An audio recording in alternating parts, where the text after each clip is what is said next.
This is Sonny Ono with Ultimo Dragon, and this is Perched Ultimo Dragon on Top Rope.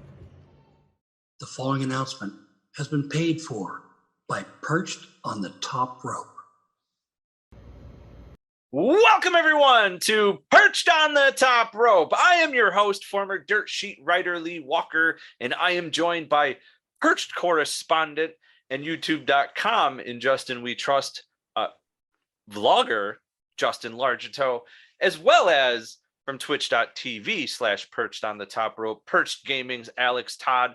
Before we begin, ladies and gentlemen, we would like to send our thoughts and condolences to two families, as yesterday AEW's lead video engineer Brian Muster passed away. He had two young children, married, very, very sad. And former WWE star and WWE Hall of Famer Kevin Nash's son, Tristen Nash, who is 26, both passed away unexpectedly yesterday, which also happens to be Kevin Nash's best friend's birthday, Scott Hall. Very, very sad. We here at Perched on the Top Rope send our condolences as we give a 10-bell salute.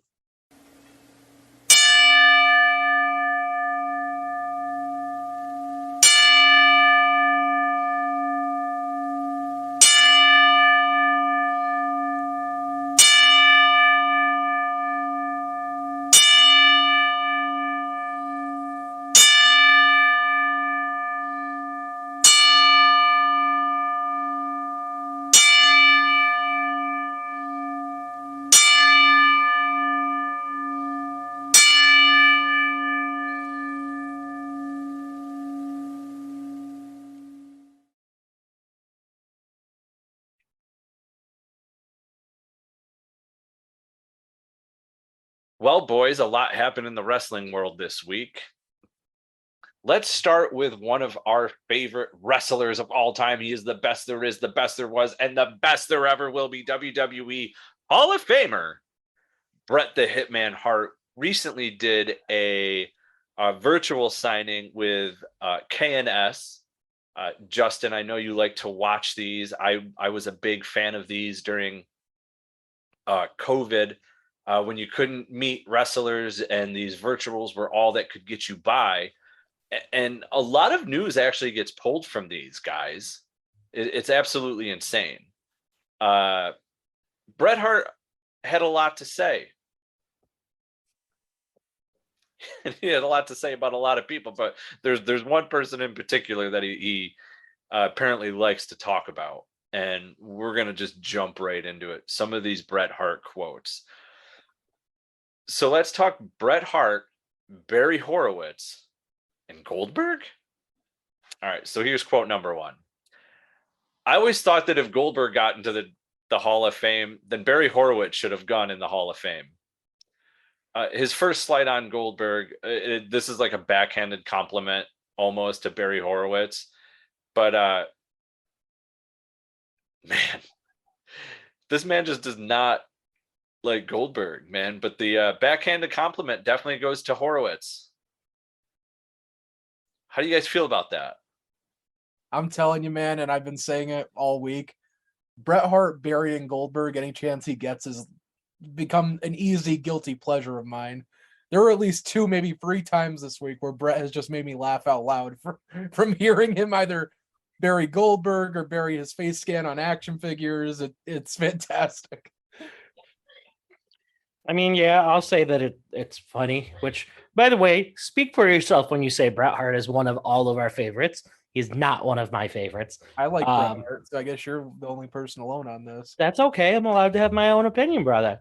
I will admit, though, that like the slights against Goldberg are funny at times, but I've already said my piece to you guys on this topic. I think Bret Hart's just kind of a bitter old dick at this point, and I get that you're angry that somebody ended your career, but like it's a fucking accident. This ain't ballet. They say it all the time.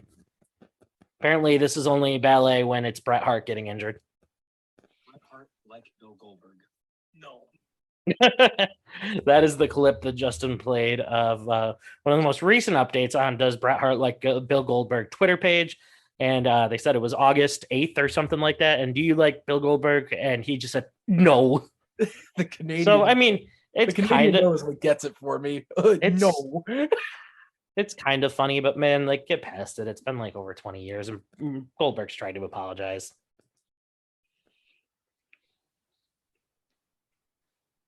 I'm with you, Justin. So you're good. Shocker. Thank you, Lee. You're welcome.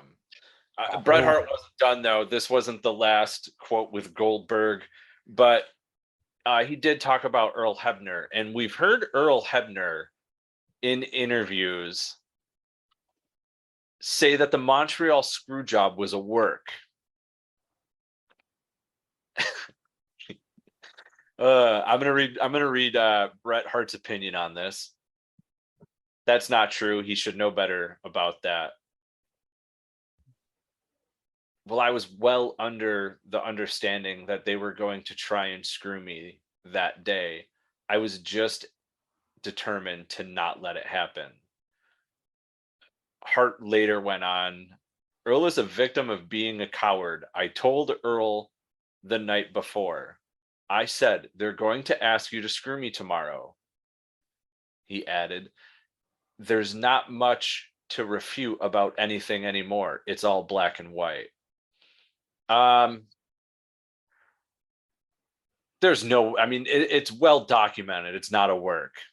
I remember the interview that Earl did where he said it was a work.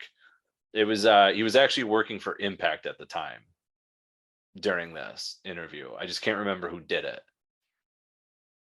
So what do you guys think? Work, not a work?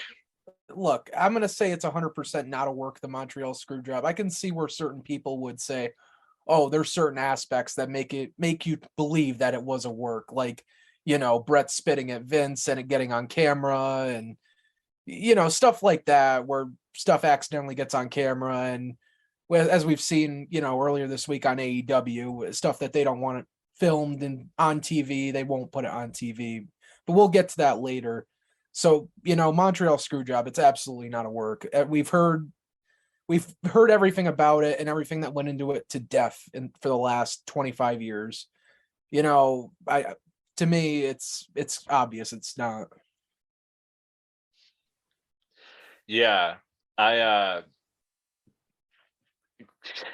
it's well documented that it's not a work. I will say this though. If it ever came out that it was a work, that is the longest reigning kayfabe story known to man then. If it was a work. Straight up, it'd be the longest. But nah, no way. What do you think, Al? I mean, it's obvious that it's not a work because, again, another thing that Bret's been bitter about for decades. That one, rightfully so, to an extent. Lee and I have debated about this back and forth. Well, I understand the reason that Vince would do what he did from an employer standpoint, from a boss standpoint. I also understand why Bret would be mad. Doesn't mean I necessarily take Bret's side on the matter, but I understand why one would be pissed off about that. You know what I mean? I'm not inhuman. So I would understand why he would be pissed that he got screwed on national television. Is it a work? No, absolutely not. That'd be the dumbest fucking thing ever. Yeah, there would be no purpose. Nobody really made any money off of it. Bret's career went downhill. I mean, there wouldn't have been anything in it for him. If it was a work to keep him in the company at that point, you could have made a huge storyline out of it. Bret would have been one of the biggest stars of all time. I mean, obviously he already is, but like it would have given him even more of a push into superstardom than he already had. So yeah. I'm sorry, I just want to say one more thing on this note with the Montreal Screwjob. Yeah, it may be a work to Earl Hebner, but it was a work to everyone involved in the fucking thing except for Bret Hart. Like, let's be real. Oh yeah. Yeah, that's a good way to look at it. It was a work, but to everyone but to Bret, because he wasn't in on it. Right. So this one's my next favorite from the KS Wrestlefest live autograph session. Who he would like to have worked with. So I'm going to read these quotes. And Justin, when I get to the end, I think you know what to do. Oh, yes. Kurt Angle would have been one of my primary guys to wrestle, Hart said. I know he always wanted to work with me, and I wish I could have worked with him. I would have loved to have worked with Brock Lesnar just because I always heard he was a good pro in the ring. Opposite of Goldberg. Like Bill Goldberg. No. Today's date is August 7th. So, Bret Hart elaborates a little more others he would like to work with. And when he was in WCW, this could have actually happened. Another guy that I wish I could have worked with would have been Rey Mysterio, because Rey was really as special or unique as Andre the Giant was in a different way. There's only one great masked wrestler in history of wrestling that was really great, and that's Rey Mysterio. You know, man, it's crazy how long Ray's been in the business, and there's so many guys that he hasn't worked with. Like, as we just talked about Bret, and then last week on SmackDown in that Fatal 4-Way, they acknowledged on commentary that Sheamus and Rey Mysterio, that was the first time they were ever in a match together. Not one-on-one, obviously, but, you know, ever in the ring, ever had any kind of physical contact with one another. And Triple H also recently said if he could work with one guy that he never got the chance to in his career, it would have been Rey Mysterio. And I think with that, they were always ships kind of sailing in opposite directions. It would be one's on Raw, one's on SmackDown, or it gets reversed in the draft. So that's why that never happened. Yeah. Now, I'm going to completely go off track with the Bret Hart stuff, especially with this that Rey Mysterio is the one great masked wrestler in pro wrestling. There's an interview that has circulated by Sports Illustrated involving Ultimo Dragon and a match involving Chris Jericho. Oh, here we fucking go. So let me be the first to say this. I've got a clip from an interview from a year ago, ladies and gentlemen, and I'm going to play that because this is when Ultimo Dragon was here perched on the top rope saying that he wants that match as a retirement match.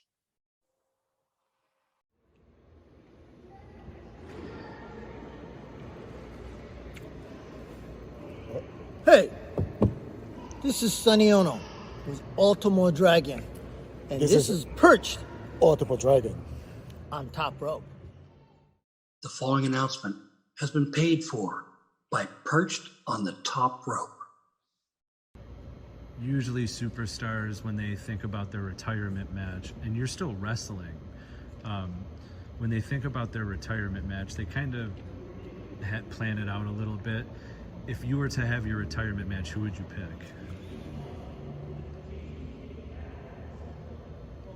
まあ多分あと3年4年ぐらいでサニーにも話したけど、ね、まあ、クリス・ジェリコとかもしその辺とやれたらいいですよね。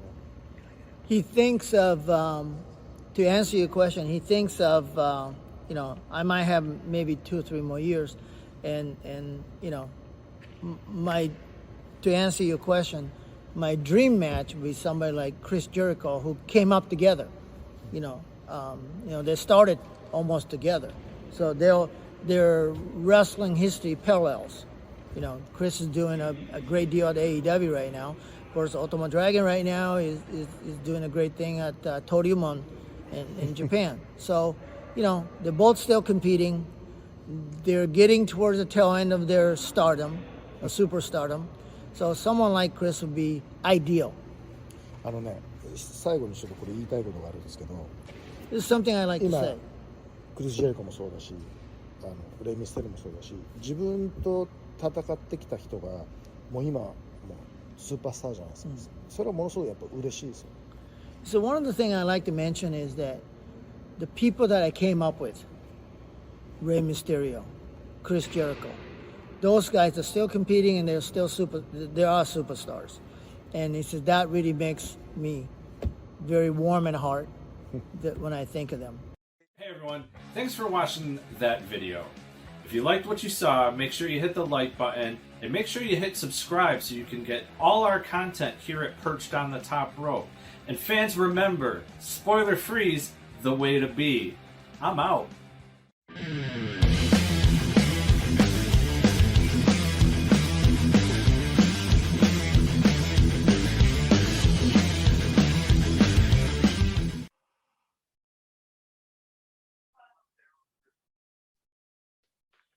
So Sports Illustrated, we beat you to it. But where I'm mad about that whole thing is not one website, not one dirt sheet covered Ultimo Dragon wanting a retirement match against Chris Jericho, especially when in our interview, he talks about how he was supposed to have a one-off match in AEW. Sonny Ono was there for the Yuji Nagata John Moxley match, but they didn't show Sonny Ono, and he was actually sitting next to Rocky Romero, but they showed Rocky Romero.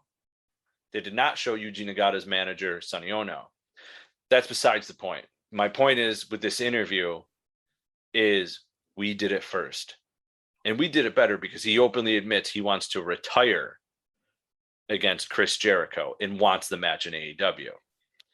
So the fact that it's getting covered over the fact that we covered it first, but because we're not Sports Illustrated, that it's not getting covered, I'm a little bitter. I'm not going to lie. I'm pretty pissed off about it, more than bitter. So just to straighten that out, we did it first. Granted, there was a lot of aspects out of that interview that did get covered with Ultimo Dragon on our interview. I'm just now kind of like seeing the wheels turn that, you know, we kind of got the screw job on that one. So this is our Montreal Screwjob. This is the Ultimo Dragon Screwjob that we got. So fans out there who listen to that interview, it's one of our highest downloaded episodes of all time. So thank you for downloading it. Thank you for listening to it. And thank you for keeping us on the various countries' top 250 chartables. We thank you. I had to be nice because eventually at some point dirt sheets are going to cover other interviews we do. So I can't just go out and full blown spastastic like I'm Steve Carrier at Ringside News. That's nice because I was about to go on a tirade. So I'm glad you said that to stop me ahead of time. Yeah, but you hump cows, Alex. No, according to the man holding the sign in the background behind me, it is in fact Bret Hart that humps cows. No. I can't believe that back in the Attitude Era. I mean, obviously it was the Attitude Era, but the fact that you could get away with signs like that is just the greatest thing ever. You can't tell me if I went to a show right now with a sign that said it Bret Hart humps cows, it would get taken out immediately. And that is from WWF Raw, ladies and gentlemen. Sure is. Beautiful thing. Got So, milk? yeah, right? So anyway, moving on before I have to go into more. You mean moving on? Yeah, there we go. Alex, grow up. You laughed. There was one last quote from Bret Hart, and it's not so much of a quote, and Justin and I are definitely going to talk more about this on Wednesday's episode of Perched on the Top Shelf, episode 10. It's funny because Bret Hart has a lot of action figures in WWE/WWF, even WCW. He has one of the worst face scans of all time. And he actually acknowledged it when he was signing the Ultimate Edition Bret Hart.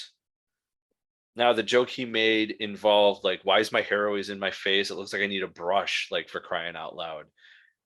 So even he acknowledged the fact that his head scans aren't the best.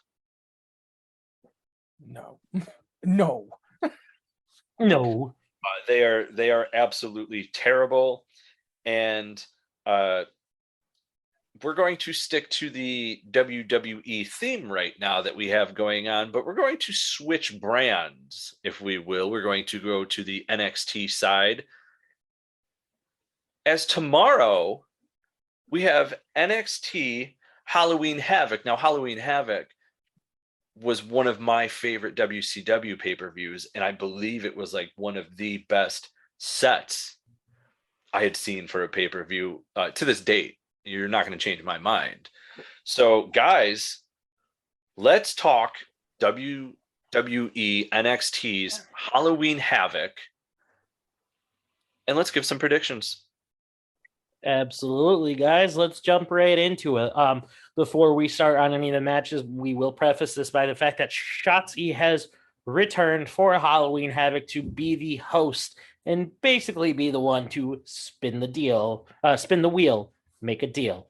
I had one job and I messed it up. Also, I just want to point out before we get started, I think it's a travesty that Pretty Deadly are not defending the NXT Tag Team Championships on this show. Instead, they're being saved for next week's NXT. But you know what? You want the views, you want people to watch, you put on Pretty Deadly, okay? So ridiculous that they weren't a part of this show. Alex, go ahead.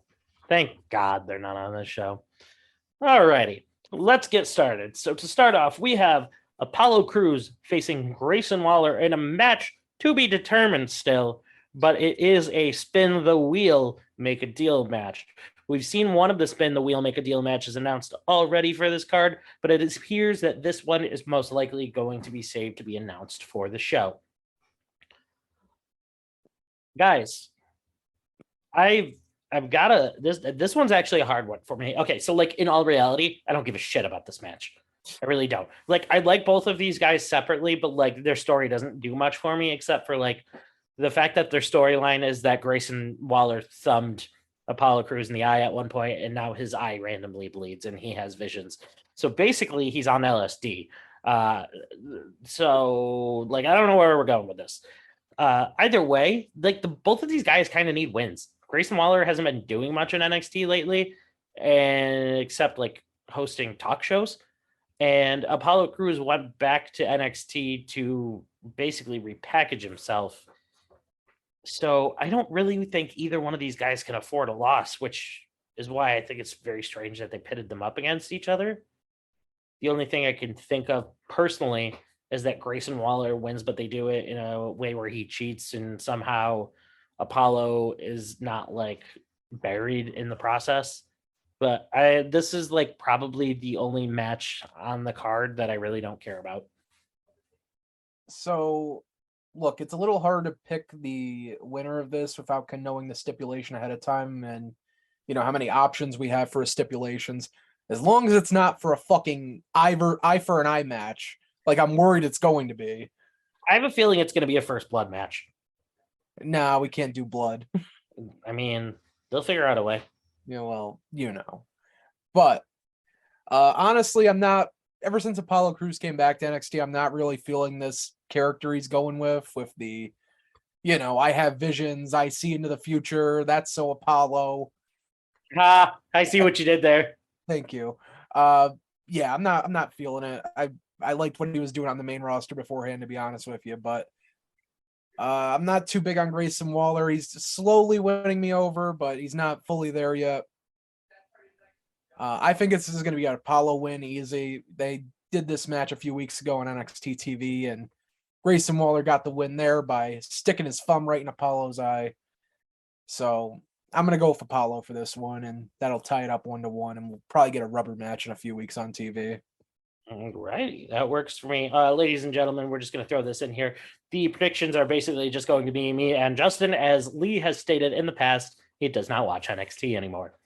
So we are moving on. Crybaby Piss Pants doesn't watch. Yeah, Crybaby Piss Pants has left the room. So Justin, we're going to move on to, believe it or not, this match is the one I'm the most excited for. Julius Creed versus Damon Kemp. I know we got into this a little bit last week when we were like joking around, but I'm not excited for this match based on the people that are in it. Nothing against them. They just, you know, it's obviously like an undercard match. But for me, it's the fact that, believe it or not, like the last couple of ambulance matches we've had in WWE have actually been pretty good. We had the Roman Reigns, Braun Strowman ambulance match, wasn't bad. And there's another stipulation that if Julius loses, Brutus, his brother, will have to leave NXT. So that adds a little bit to the match as well. And I also feel like there's the looming cloud over the entire match that Roderick Strong returns either during the match or after the match. So there's a lot of things that could go on in this match that kind of keeps us a little bit hooked on the match and would give viewers a reason to pay attention. I have a feeling they're not going to split up the Creed brothers. Right, and that's why I don't like that they added that stipulation to the match, because it kind of gives it away. It does to an extent, but there's a way that they could go around that. So it said if Julius loses, Brutus Creed will have to leave NXT. It doesn't say that Julius can't leave with him. So I mean, yeah, but it's still kind of. I'm just saying, like, if we've made comments recently that WWE is in need of more tag teams on the main roster because the Usos have kind of gone through everybody. So hypothetically, Julius does lose and Brutus has to leave NXT. That would clear up the Creed brothers to go to the main roster, get injected into the tag team division, and leave Roderick and Damon to feud on their own. But on the flip side, this also could lead to a retribution angle for Diamond Mine in general, where Roderick Strong returns during the match, costs Damon Kemp the match, and then we have a reunited Diamond Mine that ends up feuding with Damon Kemp and possibly his own stable going forward.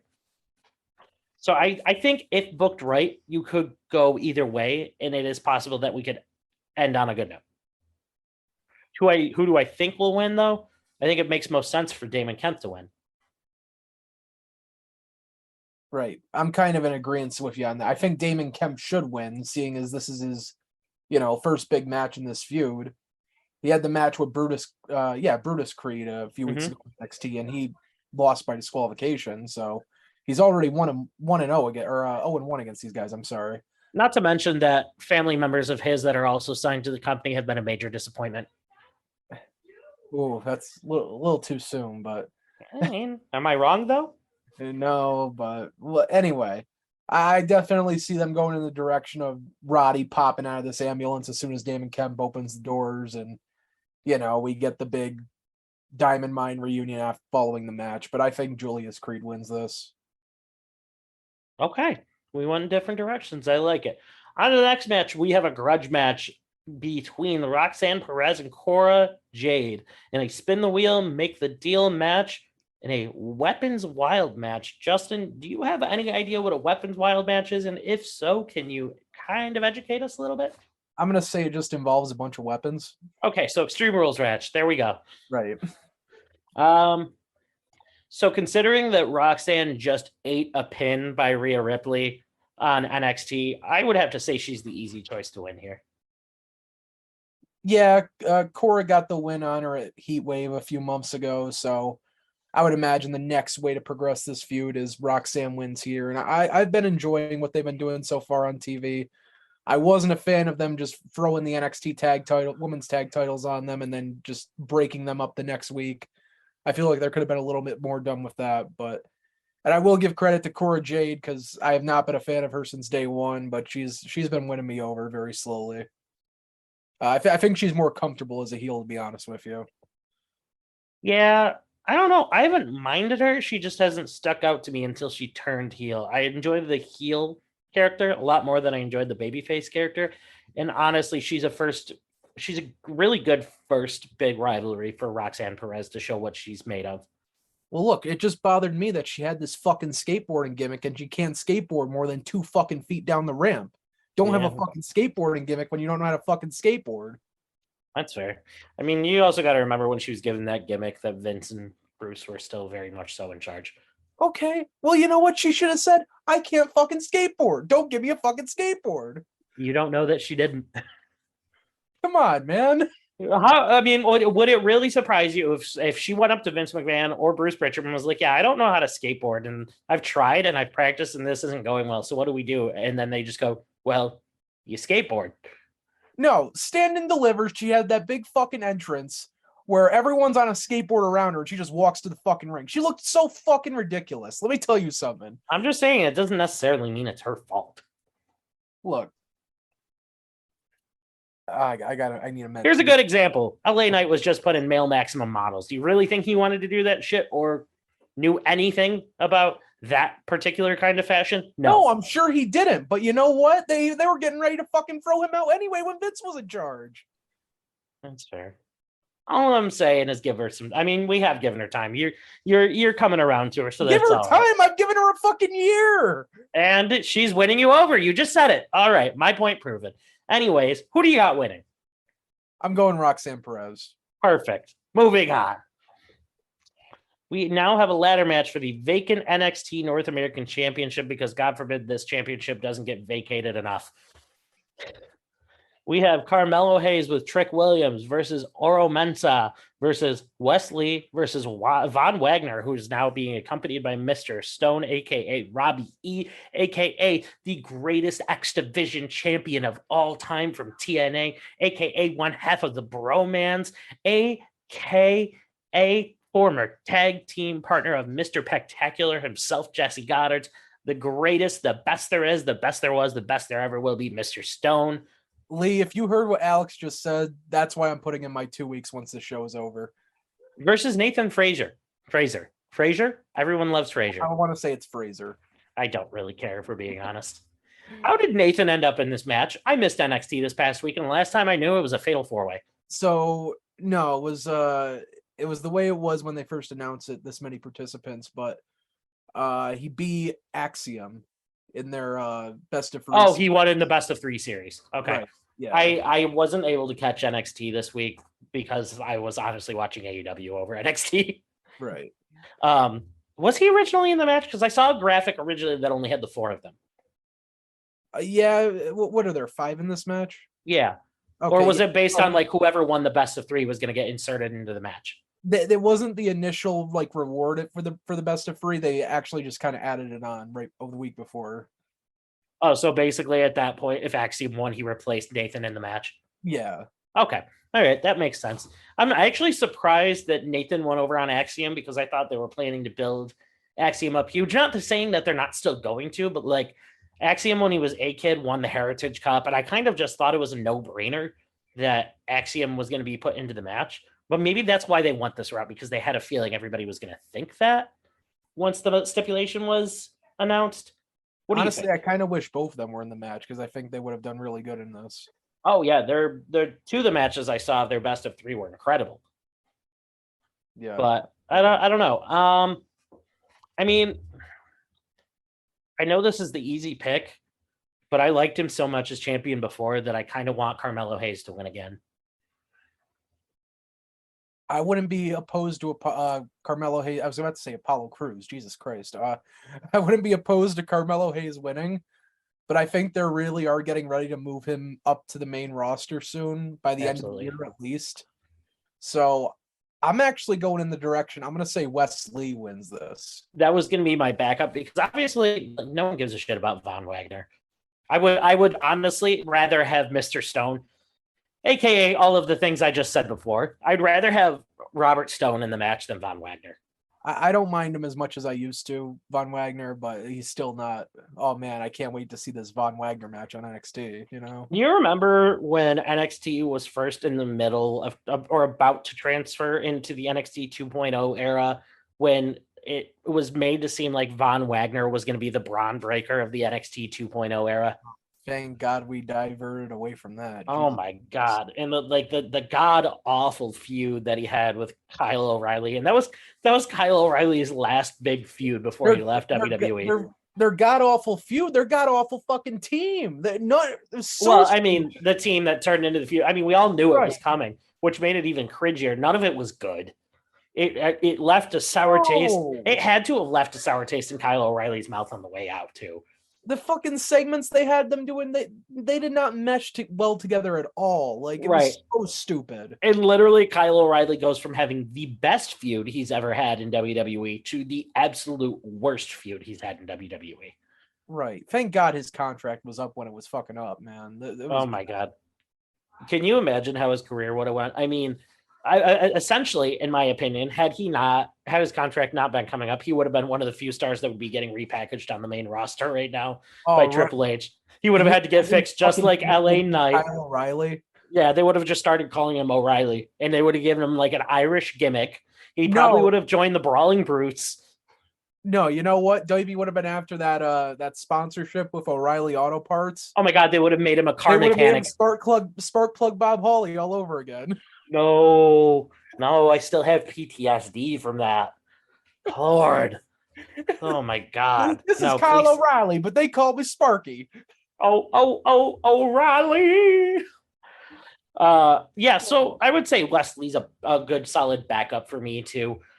I think we all feared for the worst when the whole situation with Zach Wentz went down, or Nash Carter as he was called in NXT, that Wesley, we all called it back when it happened. We assumed Wesley was going to be on the next list of the people that were future endeavored. But he's held on. He took the jobbing out that he did for a little while, and he's honestly an easy second runner up to win this match.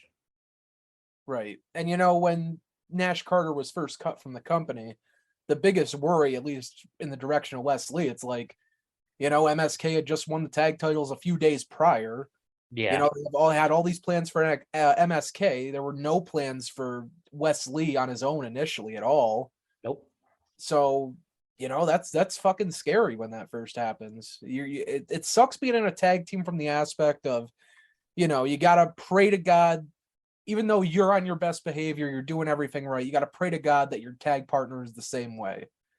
It sucks, but thankfully he's gotten back on his feet from that. And it looks like, he may be winning this title at Halloween Havoc. Yeah, I'd say it's definitely between the two of them. I would personally I want to see Carmelo Hayes win, but I will not be upset at all if Wesley wins the title. Yeah, look, I wouldn't mind seeing Carmelo win. I think he's done everything he can do with the title, and I think it's time for him to, move on to bigger things. Okay, I can respect that. Moving on to bigger things, we have the biggest and best thing on this card. A chill in the air, the howling of the wind, an army of monsters begging for candy at your door. Three perfectly acceptable reasons to stay in this Halloween. That's why there's Drizzly, the go-to app for alcohol delivery. With Drizzly, you can compare prices on the biggest selection of beer, wine, and spirits, and choose from a variety of convenient delivery options. It's almost frighteningly easy. So download the Drizzly app or go to drizzly.com. That's DRIZLY.com. We have the luxurious Mandy Rose taking on Alba Fire for the NXT Women's Championship. You missed one. Mandy Rose, the greatest UK wrestler of all time. Good point. I forgot. NXT UK Women's Champion. Yeah, I probably should make sure I show respect. My apologies, Mandy Rose. So yeah, we've seen now for about 2 weeks we've had the combination of Toxic Attraction and Fire and Fury, or Fight and Feast and Fire, Feast or Fire, and whatever the tag team that Mandy and Sonya were. Fight and Desire, Fire and Desire. There we go. I did it. I got there. I was trying to think of what the hell you were talking about. For a second, I thought you were talking about Fire and Flavor, and I'm like, Kira Hogan and Tasha Steelz have nothing to do with this. Do you like how I threw Feast or Fired in there? Right. Oh God, what a concept. I wish they would bring that back. I love the Feast or Fired matches in TNA. NXT, what the hell am I doing? I need to go. I need to get out of here. I'm surprised they didn't want to do the Feast or Fired match last year. Yeah, I honestly am okay with Sonya and Mandy reuniting now that they have slightly different characters. My issue with their tag team before is they were still both just generic wrestlers. Now Sonya's got this weird goth authority, badass, slightly MMA thing going on, and Mandy's just fucking hot as hell. And you can't teach that. Yeah, you can't teach that. Mandy's not losing here. I don't care what anybody says. It's not time for this title run to end. She is in the midst of the best run of her career right now as NXT Women's Champion, as the last NXT UK Women's Champion, as the greatest women's UK wrestler in history. This isn't ending soon. I don't know how they find out a way to make Alba lose without making her look bad, but she's not winning. Mandy walks away with the title. No, you see, this is where I completely disagree with you, because I do think Alba Fire is winning that women's title at Halloween Havoc. It's okay to be wrong sometimes, Justin. We're all wrong occasionally. Well, I'm glad you're self-aware. That's good. Anyway, You bastard. I do think Alba Fire wins the women's title at Halloween Havoc. It's, Mandy Rose has done great with the title for the last year. She actually won the title at Halloween Havoc last year when it was just NXT TV, and she defeated Raquel Don't Call Me Gonzalez Rodriguez. And, she's done a great job. She's definitely improved a lot in ring as well. So this developmental run has done wonders for her, I would say. And, Gigi and JC lost the tag titles a few months ago. I think they're just kind of, kicking their feet until Mandy Rose drops the women's title so they can go to the main roster. If them kicking their feet means that Gigi Dolan's ass is shaking, then all is good. Good, brother. Well, I wasn't going to say it, but I agree with Alex 100% in that direction. Hey. But anyway, I think this is going to be the start of Toxic Attraction making their way to the main roster. I would put them on SmackDown because you already have Damage Control on Raw, and I don't think we need two. Who the hell cares? All the women's tag teams can go back and forth anyway. Listen, motherfucker, I'm trying to make sense of this. Yeah, well, guess what? The brand split basically until there is a draft, if there's even going to be one, because we were told it was going to be in October, and October has like 10 days left.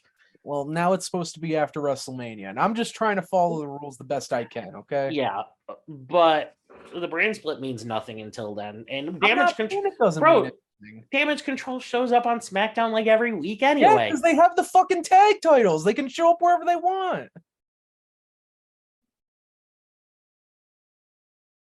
What? You didn't think about that, huh?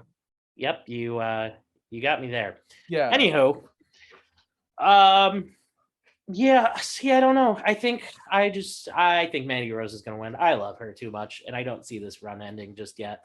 I think she's got some more things that she can take care of in NXT. Well, so we're going to agree to disagree. And just to disagree with you, I hope Alba just cracks with that bat right in the nose on Saturday. No, not her perfect nose. We can't have that.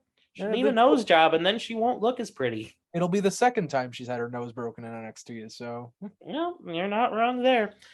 So moving on, we have the main event of the show. We have Braun Breaker, the NXT champion, the last NXT UK champion, the greatest UK champion in all of professional wrestling history. Braun Breaker takes on Ilya Dragunov, who I'm so high on because his moveset is just incredible. He knows his character's psychology, his in-ring character psychology. I saw something online one day where someone basically compared Ilya Dragunov to a combination of Sheamus and Daniel Bryan. And I can't unsee it because he moves around like Daniel Bryan, but he hits like Sheamus, if you know what I mean. Like the stiff hits that you can feel while you're watching. He's an incredible hybrid of both fast in-ring technician, but also complete brute.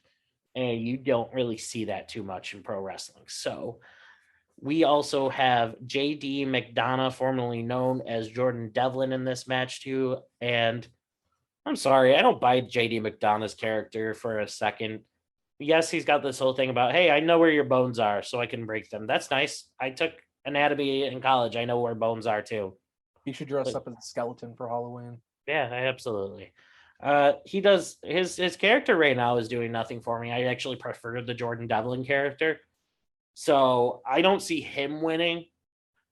This one comes down to whether or not Braun Breaker is imminent for the main roster anytime soon, which I feel like that's becoming a recurring theme when we do any sort of NXT predictions, because there's just always this looming, not threat, but like looming possibility that Braun Breaker can show up on the main roster at any point. And that says something about his character work and what he does, because if all of the fans at home know that this man is ready for the main roster, then he's ready for the main roster, and it can come at any point.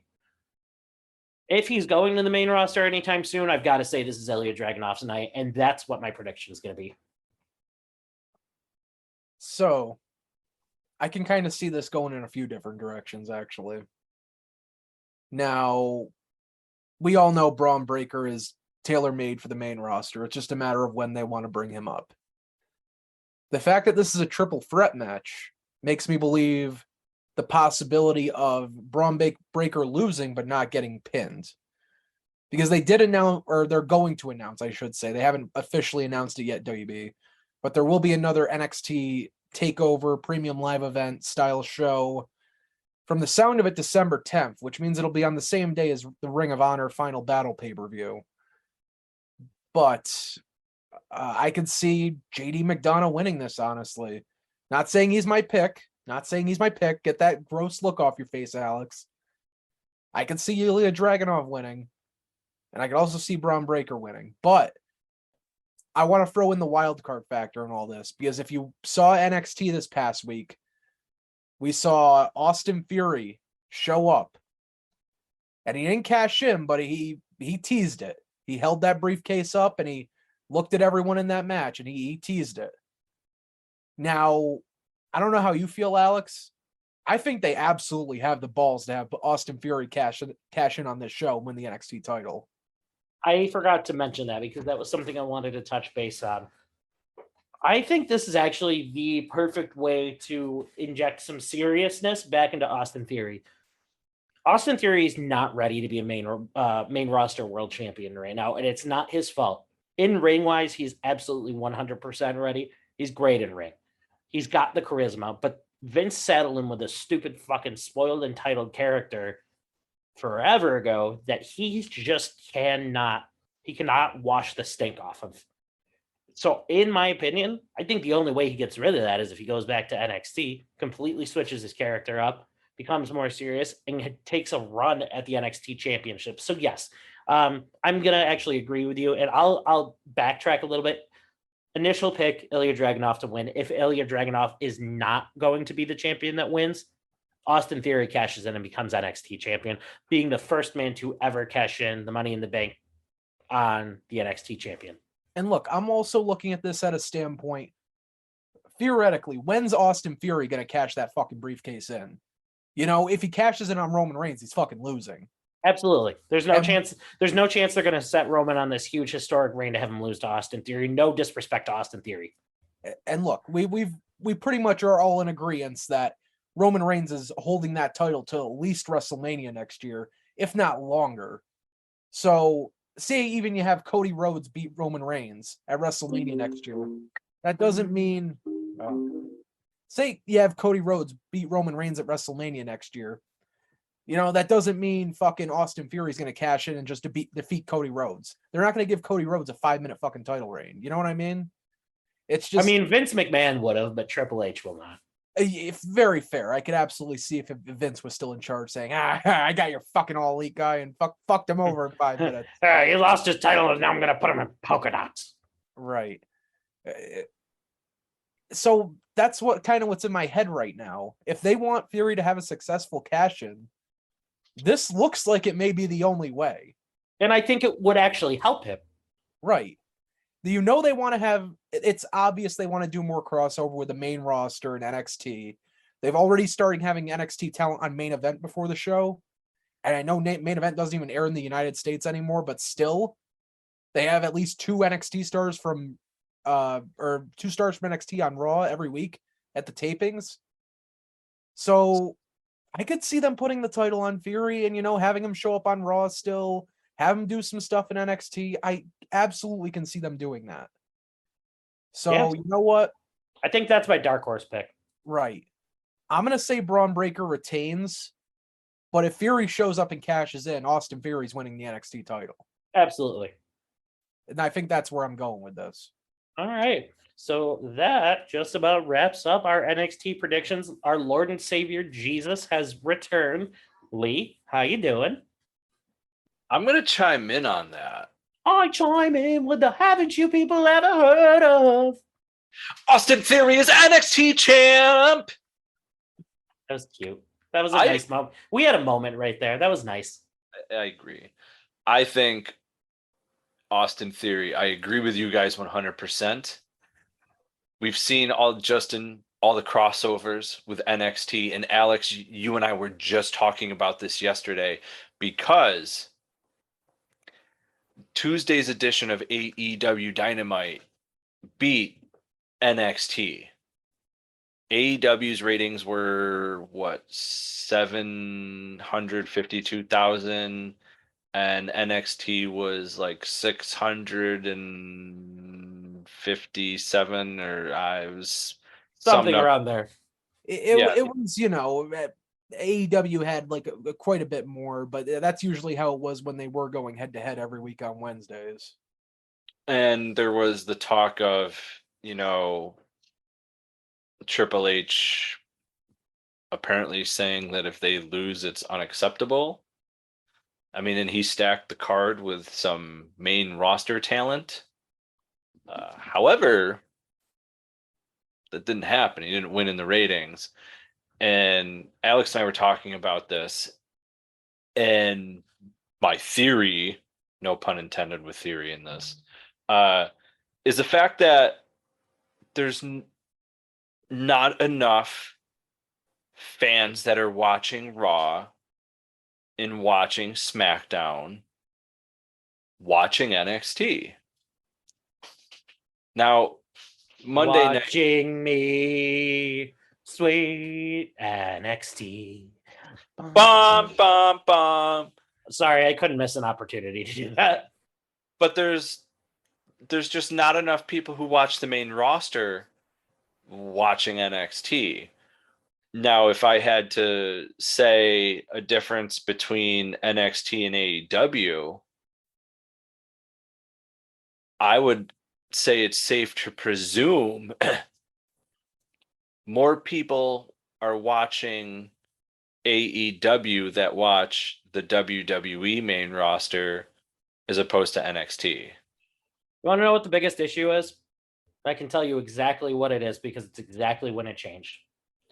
When they got rid of everybody that was already a household name that was in NXT, your Adam Cole's, your Kyle O'Reilly's, your Bobby Fish's, Candice LeRae's, basically everybody that was like already a huge name from the indie scene.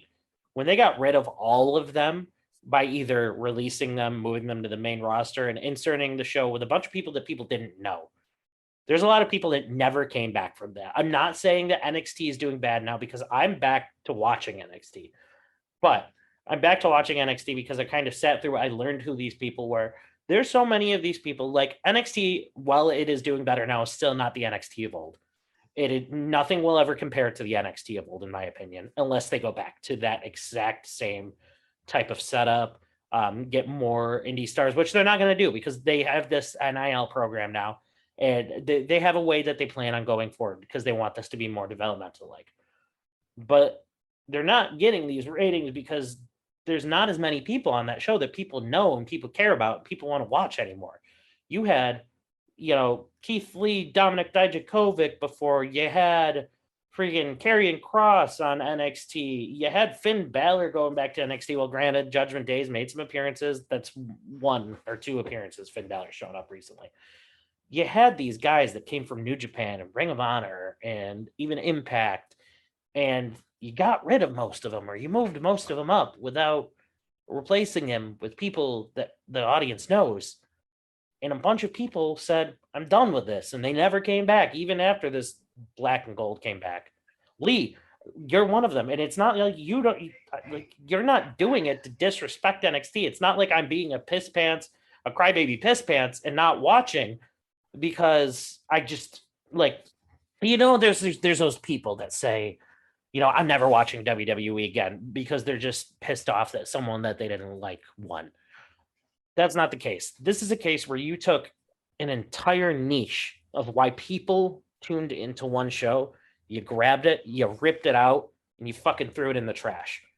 That is an entire group of people that don't give a fuck anymore. And that is why NXT is not doing as well. Because there's a ton of people that just gave up on them. And I don't blame them. Right. They completely slaughtered the show, and in the process, they completely slaughtered their fan base for NXT. Bro, Ring of Honor went out of business. Doesn't even have a show and is still, in my opinion, better than NXT. Right. So, yeah, I mean, I stopped. Literally, Alex just hit it perfectly. There's literally nothing else that can be said aside from well said, Alex. Well said. I've been holding that in for so many months because it's something that just really has actually got on my nerves, because NXT was my favorite show on wrestling every single week. Like, even after AEW came around, AEW was great. I liked what they put out, but I've been a diehard loyal NXT fan since 2012. Like, I spent most of my early young adult life watching NXT, and like, it was a show I absolutely loved, and they just fucking destroyed everything about it. Same, man. It sucked. It really did. Just to watch everything that you've watched for so long get completely torn apart within a matter of a week. It's shitty, and then it sucked because, okay, you want to change the presentation of it. You want to get the fucking paint splatter logo. You want to put them in the performance center, do whatever. But you also threw, like, to the point where there's 75% of people on the NXT roster that we have no clue who the fuck they are, because nobody has ever tried to explain who they are. They just said, here you go, and we're just supposed to fucking take it, Right. This NXT change happened, what, about a year ago, or was it earlier? It's about a year and a month ago. Let's say about a year and a month ago. It took us almost a full year to figure out who most of these people were and actually like get behind them. The only exception being Braun Breaker, because we know he's a son of a WWE Hall of Famer. There's a difference there.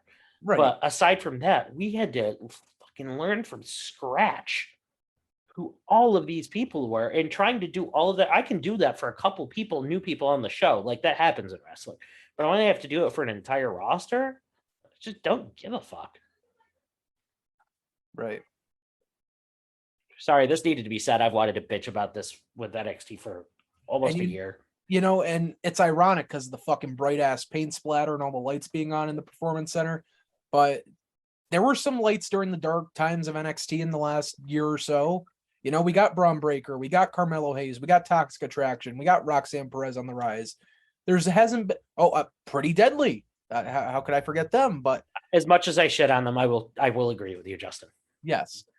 So, there have been bright spots, but it's very few, and not a lot of people know about them now. Well, the other thing you got to think about this too is it's not even so much AEW, it being about John Moxley or this guy or that guy that were on the main roster. You got to think about it. AEW has a lot of those NXT Black and Gold peeps. Tony Storm. There's a bunch of them over there. So their world champion, their current world champion came from NXT. Yeah, so like, which are you gonna watch? The NXT people that you loved, or these people that are on NXT now that you're like, well, you like me, like, yeah, exactly. You're like me. Who is that? Right. And like I said, I can handle having to learn a couple new people. That happens all the time.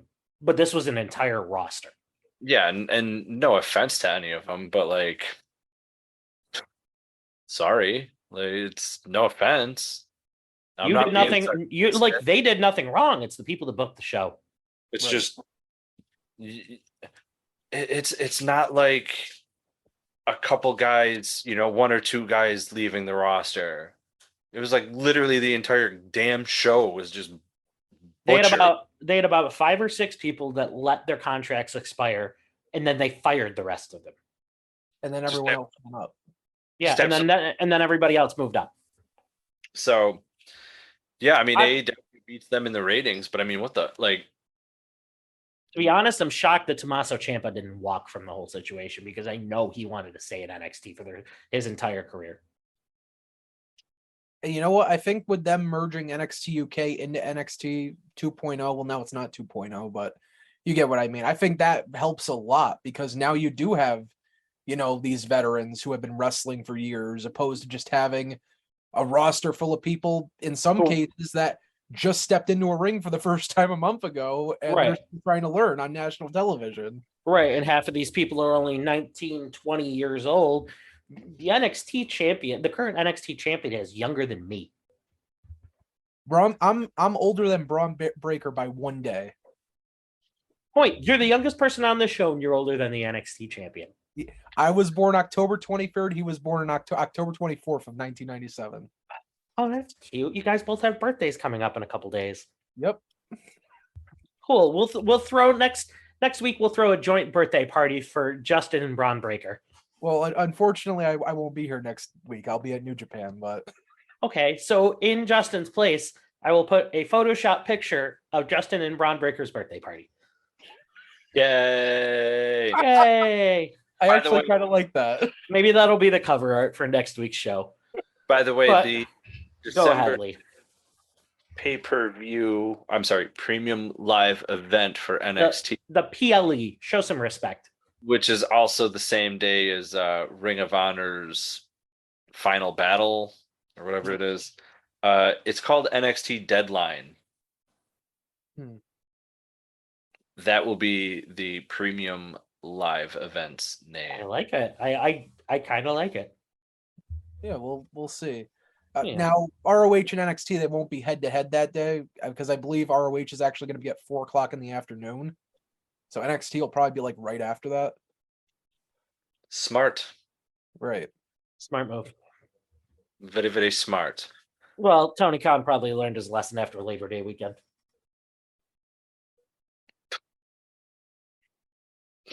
Just saying. He learned a lot of lessons that weekend. I'm just saying Clash at the Castle was a superior pay-per-view. Appreciation for 5 seconds for Clash at the Castle. Such a good pay-per-view. Thank you. Premium live event. Oh, man. I did the thing. I did the thing that I just told Lee not to do. God damn it. Lee, what else do we have to talk about?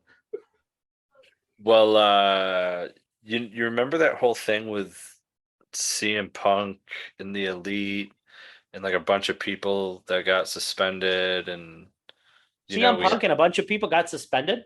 Is there like a fight? Yeah, you remember the fight that like happened after like that pay-per-view? Oh yes, theirs is a pay-per-view. Yeah, Brawl Out. Yeah, that like no, that's a video. That's like their next video game. It's gonna be backstage assault at this rate. Didn't someone bite a guy during that fight? Yeah, someone like bit somebody and it was like really weird and like I mean, why would you bite somebody? But yeah, the real dog-faced gremlin, Ace Steel, was fired by AEW.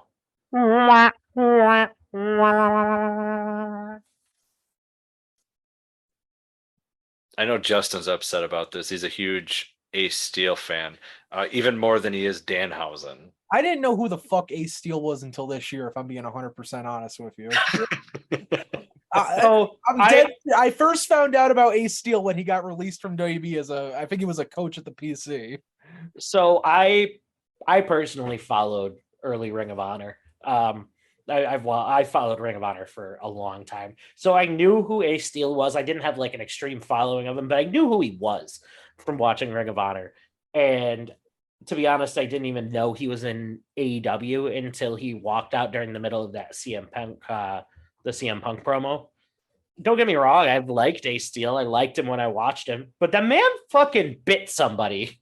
Like, if I walked into my job tomorrow and just looked at someone and bit them right on the fucking arm, I'd get fired. That's what happens. You don't bite people.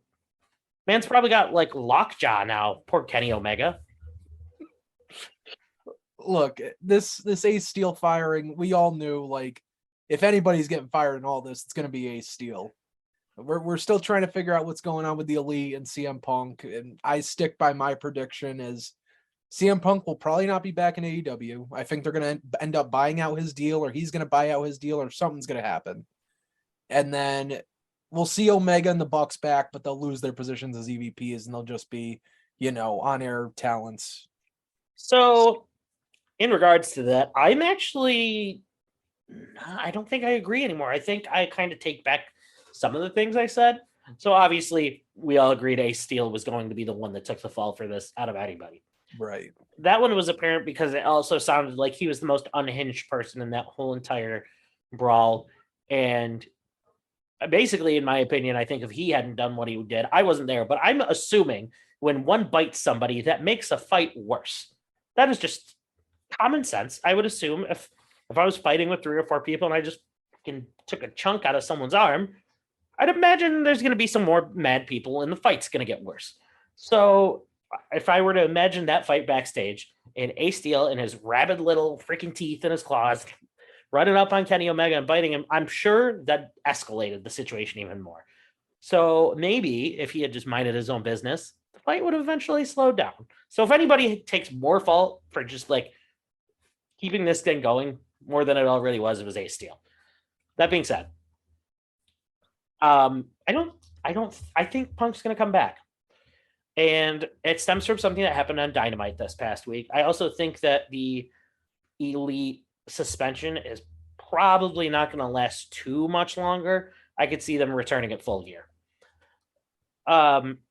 They acknowledged both Kenny Omega and CM Punk on AEW this past week. I don't remember exactly what it was for Kenny Omega. I knew literally up until this very moment, and I can't think of it. I remember they mentioned the Elite during the trios match, but it sounded like Giovanni was like very hesitant to even say it. Yeah, afterwards. they brought him up during the trios match, and then during the promo before, during like the Ring of Honor promo they did later on in the show, they showed CM Punk. You're right, they did do that. So I think it's possible that they might be trying to smooth some things over. Are Punk and the Elite ever going to get along again? I don't think so.